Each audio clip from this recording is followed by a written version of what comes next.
Willie D Live. Exactly. And here's another thing. Under no circumstance, I mean absolutely no circumstances, should a man buy a woman flowers on the first date. Why you feel that way? Do not bring flowers on the first date. Why you feel like that? Because flowers are a sentimental thing. And he had only been talking to this woman for a couple of weeks. And to bring her flowers on the first date, that's too much. You think it's desperate? I think he's doing too much. Yeah, and look, all that stuff sounds sweet and all of that, but women, even the ones that might agree with it, like flowers, this man brought me some flowers. And they are suspicious of that, man. It's a such thing as being too nice. I'm too talking soon. about too nice, too soon. Exactly. And I'm going to tell you something. A lot of times, these guys who play the nice role, guys who be nice, everybody wants somebody to be nice and all of that. But a lot of times, guys will play the nice role and really, they're a monster. Yeah, because they feel entitled. Oh, I'm a nice guy. You should do this. You should date me because I'm a nice guy. I bought you flowers. You should kiss me. It leads down a road of entitlement. That's why I was going to ask you, like, you ever bought flowers, and did you get the reaction from the flowers that you thought you were going to get? I've bought flowers many times, and each time I got the exact reaction I was looking for. Oh, thank you, because I don't do corny-ass, simpish type flower-giving shit. Like it means, you got to mean something to me for me to send you some flowers. And women know that, and that's why why they like flowers. I also got to feel like that you're receptive to it already. I got to already know that, you can say take the chance. I'm not taking the chance. I'm not doing it. You're not finna embarrass me. Like, if I feel like it's reciprocated, cool. But, if I feel like it's something that cool. But you can spook a woman by sending her flowers. I know women who have been spooked by dudes who they had just met, sending them flowers to their job or sending flowers to their home. Like, ooh, he sent me some flowers. Like, right. Yeah. And, I've seen this happen. So now you can spook a woman by doing too much too soon, being too nice too soon. Especially if you don't know her like that. Like some women just not into flowers like that. And some of them may feel like you putting in an extra effort when you do shit like that because they done ran into the Willie D who ain't buying no flowers under no circumstances. But on the first day. But after 10 times of that, and the nigga show up with them flowers, she like, finally. Right. Exactly. Now we starting this shit off on the right path. Right. But I don't know. I feel like flowers, it's a cool gesture, but I ain't never really got the reaction that I thought. As men, we buy these flowers, and that shit lasts 30 seconds, and then she throw them damn flowers in the back seat, and they die right there where she laid them out at. Right. I want to buy a woman some flowers, and she love them for real. Like, she take them, and she plant them, and she grow them, and she grow some more flowers from these damn flowers. Like, I want to meet that lady who really love flowers. Right. Like, she done grew a garden off these flowers that I bought her. Yeah, you probably already met her, and her name is Granny. Oh, well. A lot of that stuff we ain't never gonna have that shit no more. Yeah. Like in a few years, ain't nobody gonna know how to make gravy or no shit like that. Wow. All the recipes gonna be gone. Whew. Who did it, man? How did we get here? How did we get here? Man, the world speeded up. Don't nobody have time to cultivate nothing no more or learn a skill that they don't already have. Like, the world is in a big-ass hurry, man. Everything is over with. Just like you don't see shops that fix no electronics no more. You get what I'm saying? It used to be people who used to be able to make a good living fixing blenders and vacuum cleaners and the bulbs in the back of TVs and shit. Just a whole shop of broken electronics that was on the block 30, 40 years. Mr. Willie made a great motherfucking living over there fixing vacuum cleaners and shit like that. All that type of shit is gone. Yeah. All that. So it costs more it's cheaper to buy some new shit than it is to fix some broke shit. Right. And it's the same with people. Like, why would you sit there and go through these ups and downs and trials and tribulations with a person, and you could just easily pick up your phone and find somebody else who been liking every picture, who done left hearts under all your comments. These people got options now. Ain't no need in working shit out. If you don't work out the first time, hey, we can get on social media and find a new you. right quick. And that's the mindset. Everybody feel like those numbers that say followers, like those are your options. And it's just not true. You don't know who these people are offline. Niggas be on there falling in love with women. You ain't never seen her legs, her feet. You never heard her voice. You never seen what a room looked like, and you ready to risk it all. You ready to leave your wife over some pictures. Yeah. It's crazy. You've been having a lot of career options lately, man. You are on fire. You got the 85 South tour. Yes. And the podcast. You know, you got the Wildin' Out still. You still doing the Wildin' Out? Most definitely. Okay, you just got the Wildin' Out, and now you're doing your solo thing. You know, with your comedy touring. Yeah. That's a big deal. And speaking of being on fire, you used to be a fireman out here. Most definitely. Man, how in the hell do Karlous Miller?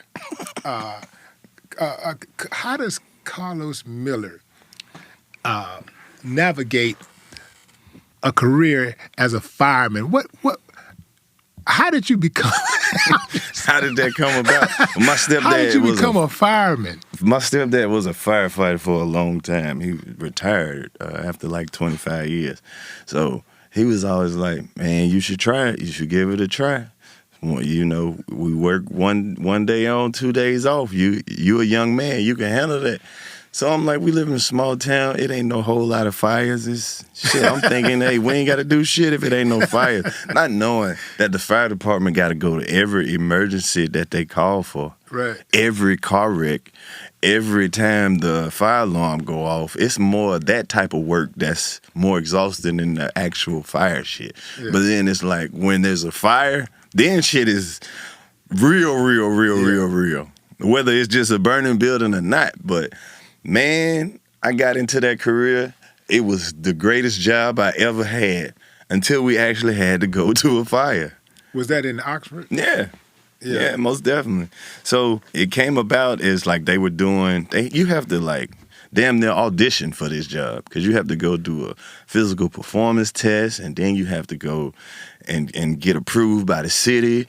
And then you have to do all this other shit to actually get an interview, and then they give you an interview and they offer you a contract and you sign to work for the city. And man, that was going great until I went to the fire academy and they put me down there with all them damn rednecks, them good old boys. They put me in a class of 25 people. 20 of them was white. The black dudes was the most spineless, heartless niggas you would ever meet, who was just, yes sir, boss, whatever you say, boss. And I just couldn't go for that shit. So they tried to, once they figured that I wasn't one of them, they tried to flip the shit on me like I said some racist shit to the white boys and kick me out. Mm-hmm.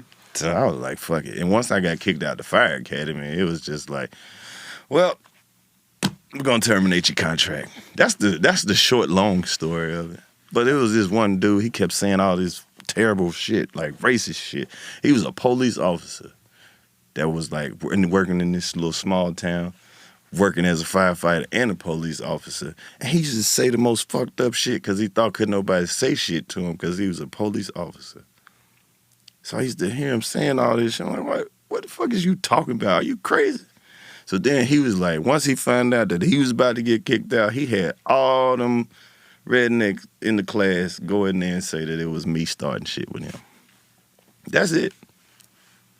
How long did you do it? I was in the fire academy just a couple weeks before they kicked me out that bitch. But I was a firefighter a few months, almost a year. Have you ever been able to take that experience as a firefighter and weave that into any of your comedy? Well, the thing about it, it's certain little stories and little nuances, little accents, and just little shit that was said, but I never framed it up as this is the shit that happened to me when I was a firefighter. Like, it's some of those guys out there that are just some of the most colorful characters you would ever meet. Great people. It's just that in that system, we just couldn't be friends.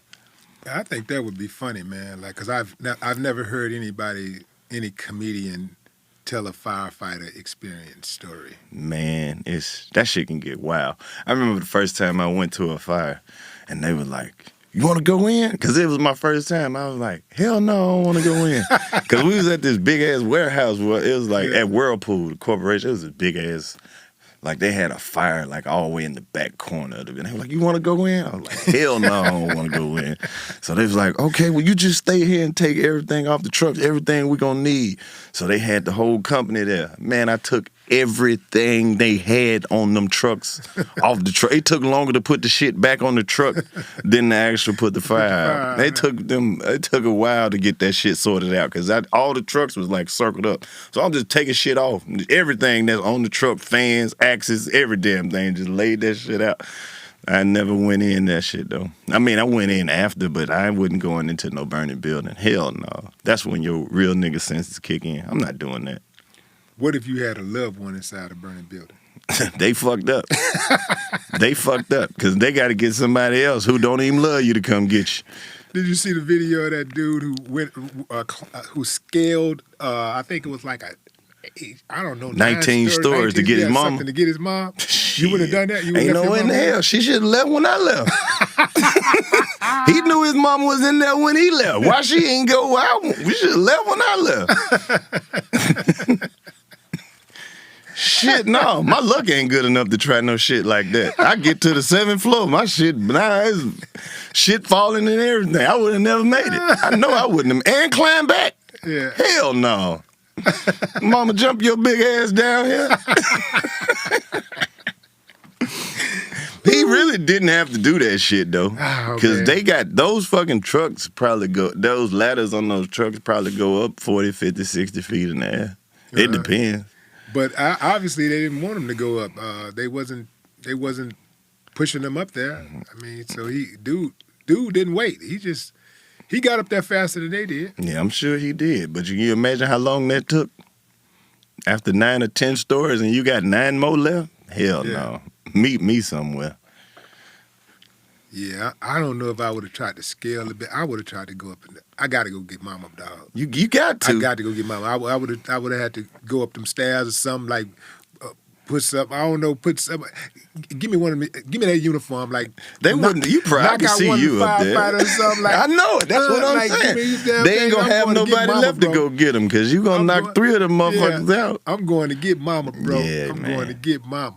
I wouldn't have left her in there though. He wrong as hell for leaving his mama up there. Well, he knew that she was safe. He knew once he got up there, he realized, from what I understand, that the firefighters conveyed to him that we got her, and he realized that they could easily transport her better than he could. Damn sure could. Because I mean, you get up there, then what? Yeah, exactly. How was he going to get off? The Exactly. farthest he could go was to the balcony. Right outside of the patio. And then now you both stuck. Yeah.